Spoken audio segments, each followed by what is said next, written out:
बहू बनी ड्राइवर। मंजित की शादी रोहन से होती है। रोहन को नशे की बुरी लत लगी होती है। एक दिन, अरे माँ, मेरा एक साइड का शरीर काम नहीं कर रहा है। मैं आज खेतों में कैसे जाऊंगा? अरे बेटा, ऐसा ना बोल। तेरे पापा के जाने के बाद से तू ही घर चलाने का सहारा है। मैं डॉक्टर को बुला लाती हूँ। देखिए बहन जी, रोहन के शरीर के एक साइड में लकवा है। अब वो कभी ट्रैक्टर नहीं चला पाएगा। घर में मनहूसियत का माहौल हो जाता है। लीजिए माँ जी, रोटी खा लीजिए। अरे बेटा, मुझे तो भविष्य की चिंता हो रही है। मेरा एक ही बेटा है और वो भी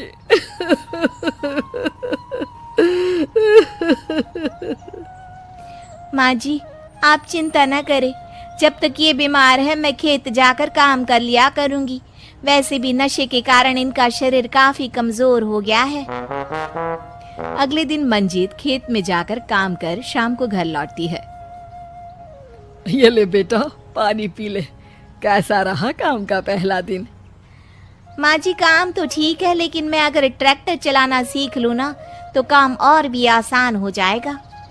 अरे बेटा, दुनिया क्या कहेगी कि औरत होकर ट्रैक्टर चला रही है। माँ जी, या तो हम दुनिया देख ले या अपना घर, कोई बात नहीं। जब ये ठीक हो जाएंगे तो सब ठीक हो जाएगा। अरे बहू, जरा बाहर तो आना। जी माँ जी। बहू, तेरे मामा जी आए हैं, तूने बुलाया था ना? हाँ माँ जी, वो मामा जी ना आज से मुझे ट्रैक्टर चलाना सीखा। मंजित मामा से ट्रैक्टर चलाना सीखती है। वो मन लगाकर खेतों में काम करती है। और एक दिन, माँ जी, पता है इस बार पूरे गांव में सबसे ज्यादा फसल का उत्पादन हमारे खेतों में हुआ है। इस साल तो खूब पैसे आएंगे। हाँ। सास खुश नहीं होती है। वो चुपचाप वहाँ से जाने लगती है। तभी मंजित उसे रोक लेती है। क्या हुआ माँ जी, आपको खुशी नहीं हुई? बेटा, आज डॉक्टर साहब बोल रहे थे कि रोहन के ठीक होने के लिए 5 लाख रुपए की जरूरत है। समझ नहीं आ रहा क्या करूं। मंजित शांत हो जाती है।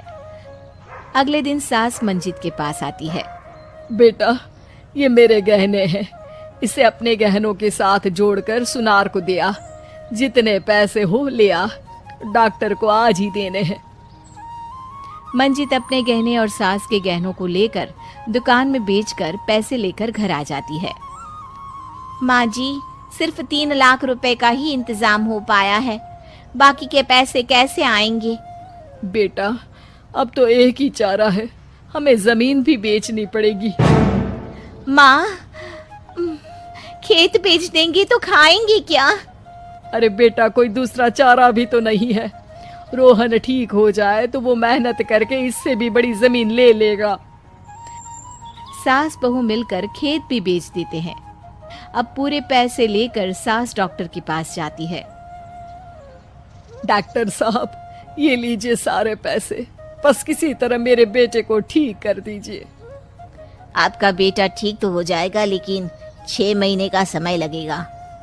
सास बहू सोच में पड़ जाते हैं कि अब तो कोई जरिया भी नहीं रहा जहां से उन लोगों को कमाई हो। अब कमाएंगे नहीं तो खाएंगे क्या? माँ जी, मेरे माता पिता ने लड़की होने के कारण मुझे ज्यादा पढ़ाया लिखाया नहीं, लेकिन ट्रैक्टर चलाना सीखकर मैं कुछ काम करने के लायक तो हो ही गई हूँ। अरे बेटा, ट्रैक्टर अब कहाँ चलाएगी? खेत तो बिक गए हैं। माँ जी, मैं किसी और के खेतों में दिहाड़ी में काम कर लूंगी, कुछ तो पैसे आएंगे ही ना। ये कहकर मंजित काम करना शुरू कर देती है। जैसे तैसे उन पैसों से गुजारा चल ही रहा था। माँ जी, पास के अस्पताल से मुझे नौकरी के लिए ऑफर आया है। पैसे भी ये 4 गुना ज्यादा मिलेंगे और अब खाने पीने दवाई के साथ हम कुछ पैसे भविष्य के लिए भी जोड़ पाएंगे। लेकिन काम क्या है बहू? माँ जी, मुझे अस्पताल की एम्बुलेंस चलानी है। अरे, तू तो मेरी बहू नहीं, बेटा है। बेटा, जरूर जा बेटा। और हाँ, तूने पूरे गांव में एक मिसाल कायम कर दिया कि हर काम हर कोई कर सकता है। उनके लिए लड़की या लड़का होने की कोई जरूरत नहीं। मंजित मन लगाकर काम करना शुरू कर देती है। आगे जाकर वो खुद का एम्बुलेंस भी खरीद लेती है और अब तो उसका पति भी ठीक हो जाता है और सब पहले से भी ज्यादा खुशहाल जिंदगी जीने लगते हैं।